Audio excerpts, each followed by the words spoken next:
Here we have Perch dissection for my students here at Golden West College in Huntington Beach, California. First, we'll be looking at our external anatomy. So here we have nostrils, and this is a protrusible jaw, meaning if I open it, it's allowed to extend forward. Here we have the operculum. This is the pectoral fin and the pelvic fins down below. Here we have the anus and the anal fin. We have a dorsal fin here and a dorsal fin here. Here we have the caudal fin.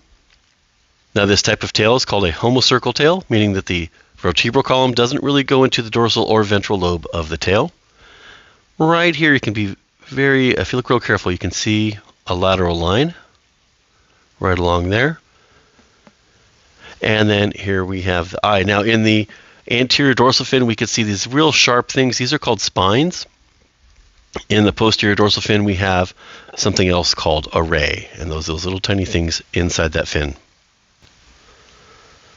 Now we're going to look at some internal anatomy of our perch, and what I've done is I've made an incision using my scissors. I started here just anterior to the anus and made a single ventral mid-sagittal incision all the way up to here, about even with the operculum. And then I took that incision dorsally, both the anterior and posterior areas.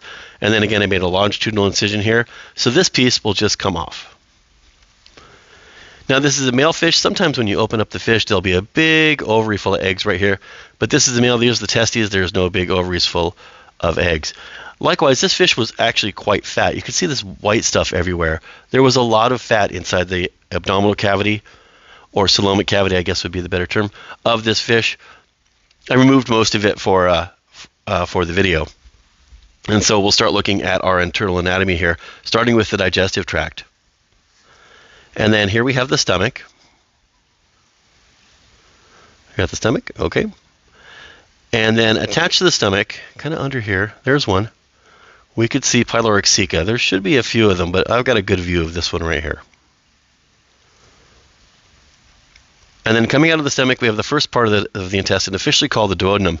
And that's this loop. I'm going to see if I can hook it here. There we go. That's that loop.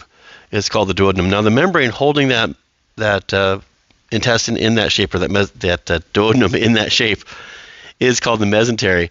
And the membrane on the outside here is called the peritoneum. That's kind of a white, shiny membrane there.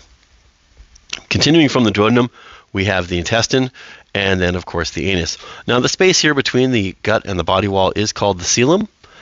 The space up here, however, is not part of the coelom, and it's kind of dark, very, very hard to see. Let's see if I can get it opened up for you. There we go. That is a swim bladder. Now, I opened that up on accident. I really was on purpose. I opened that up just so you could see where the swim bladder was, and then just dorsal to that, see that black line up there, all that black nonsense, that is all the kidney. So not kidney-shaped and not in a spot where you'd expect to see the kidney for a vertebrate animal. Moving further along, we find ourselves with a kind of a flap-shaped structure. It's found on both left and right sides, and this is the liver. So let's take a look at the gill chamber. We're going to take off the operculum. The operculum is a bony structure that protects the gills, and there it went. All I did to remove this is I just took a pair of scissors and cut right along the side here. So for the gills, we've got three structures we'll be looking at. These are the gill filaments. That's where all the gas exchange is occurring. And then this hard part that they're attached to is a gill arch.